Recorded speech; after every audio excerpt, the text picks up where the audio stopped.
Assalamualaikum warahmatullahi wabarakatuh. Perkenalkan, saya Email. Saya Ceni. Baik, tujuan kami membuat video ini untuk memenuhi tugas mata kuliah Supervisi Pendidikan oleh dosen pengampu Bapak Syahrial Labaso, MPD. Dengan tema pelaksanaan supervisi akademik. Baik, selamat menyaksikan. Baiklah, di sini saya akan membahas pembahasan pertama mengenai pelaksanaan supervisi akademik.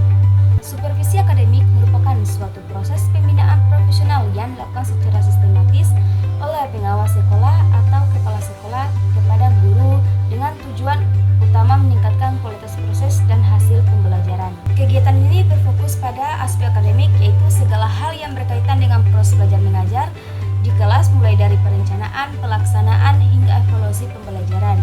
Dalam pelaksanaannya, supervisi akademik dilakukan melalui pendekatan yang bersifat kolaboratif, reflektif, dan partisipasi antara supervisor dan guru. Hubungan yang dibangun bukan dalam bentuk atasan dan bawahan, melainkan sebagai rekan sejawat yang saling membantu dalam mencapai tujuan pendidikan yang lebih baik. Melalui supervisi akademik, supervisor dapat mengidentifikasi kelebihan dan kelemahan guru dalam mengelola pembelajaran.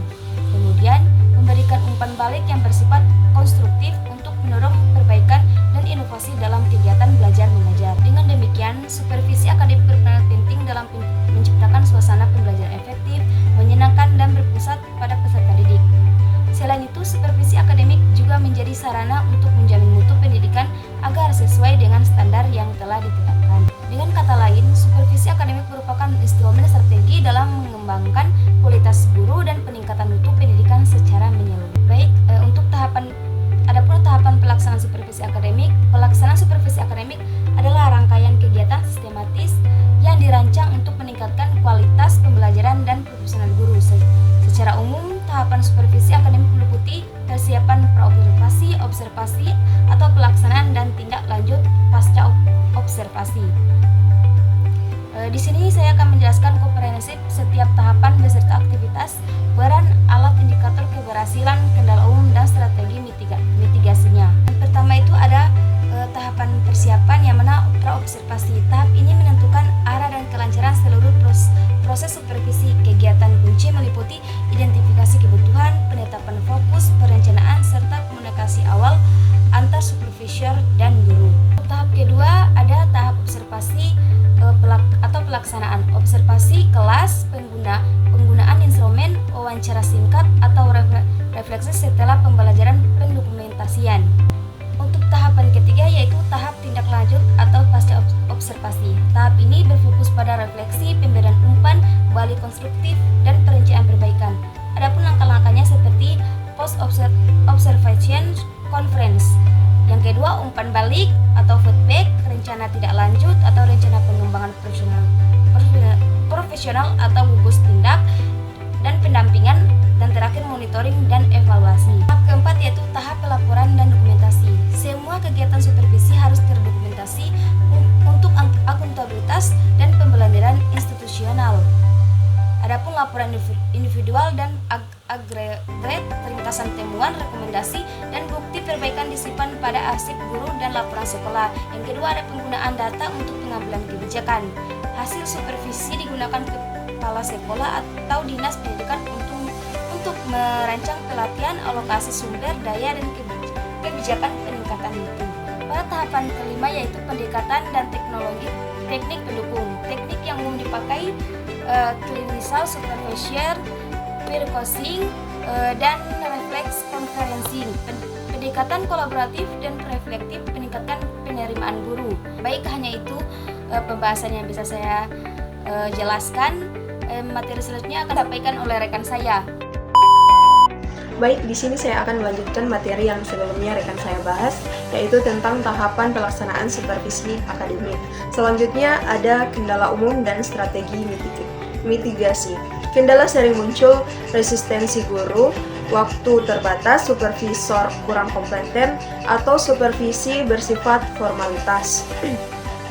Strategi mitigasi yaitu bangun hubungan kepercayaan, jadwalkan supervisi terintegrasi, kembangkan kapasitas supervisor, gunakan data nyata, dan libatkan guru dalam merancang fokus. Selanjutnya ada tujuan supervisi akademik. Tujuan utama supervisi akademik adalah meningkatkan kualitas pembelajaran. Secara lebih spesifik, tujuan supervisi akademik meliputi yang pertama ada membantu guru meningkatkan kemampuan dalam merencanakan, melaksanakan, dan mengevaluasi pembelajaran. Yang kedua ada mendorong guru agar lebih kreatif dan inovatif dalam mengembangkan strategi serta media pembelajaran. Yang ketiga ada mengidentifikasi dan memecahkan permasalahan yang dihadapi guru dalam proses belajar mengajar. Yang keempat ada menumbuhkan sikap profesional dan tanggung jawab terhadap tugas sebagai pendidik. Dan yang kelima ada meningkatkan mutu hasil belajar siswa melalui perbaikan kualitas proses pembelajaran. Selanjutnya ada prinsip-prinsip supervisi akademik.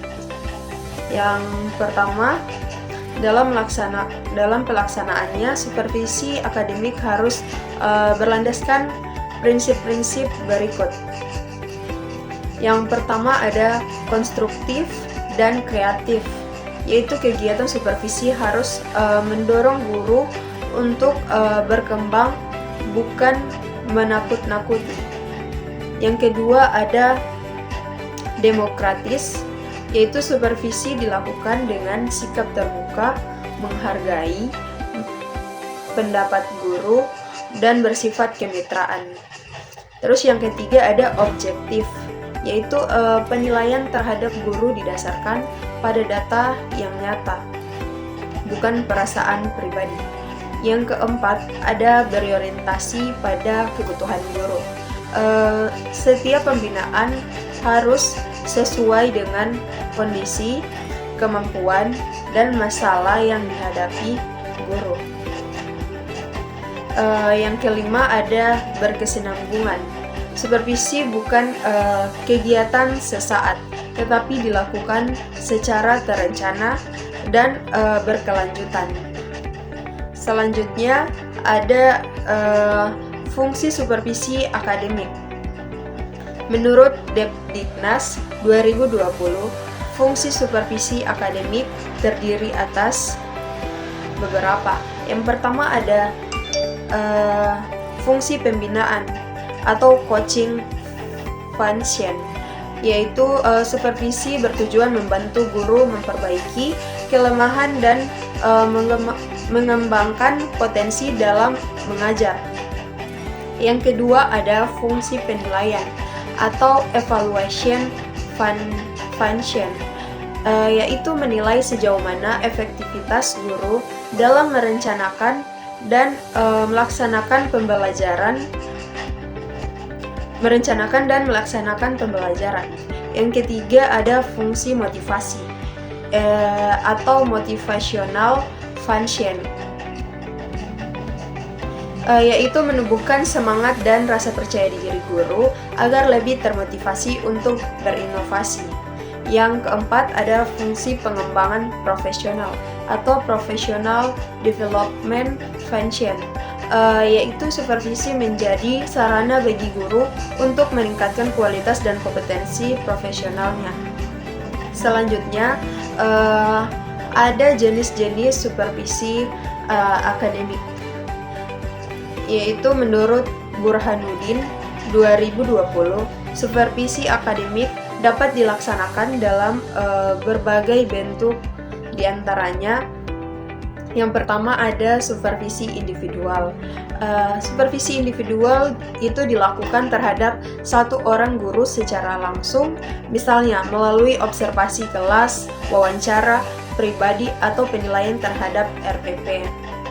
Contohnya yaitu kepala sekolah mengamati proses mengajar guru IPA di kelas dan memberikan umpan balik.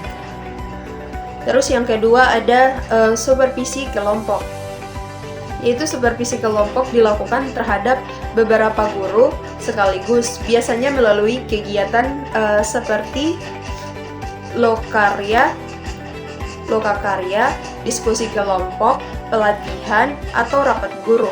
Contoh, workshop penyusunan perangkat ajar berbasis kurikulum merdeka. Yang ketiga ada supervisi klinis atau clinical supervision, yaitu fokus pada hubungan profesional yang intensif antara supervisor dan guru untuk memecahkan masalah tertentu dalam pembelajaran melalui 3 tahap. Yang pertama ada awal observasi dan pertemuan balik atau feedback session. Baik, itulah hasil pembahasan tentang pelaksanaan supervisi akademik dari kelompok kami. Sekian, terima kasih. Baik, itulah hasil video pembahasan mengenai pelaksanaan supervisi akademik. Kami ucapkan terima kasih. Wabillahi taufiq wal hidayah. Wassalamualaikum warahmatullahi wabarakatuh. Bye bye.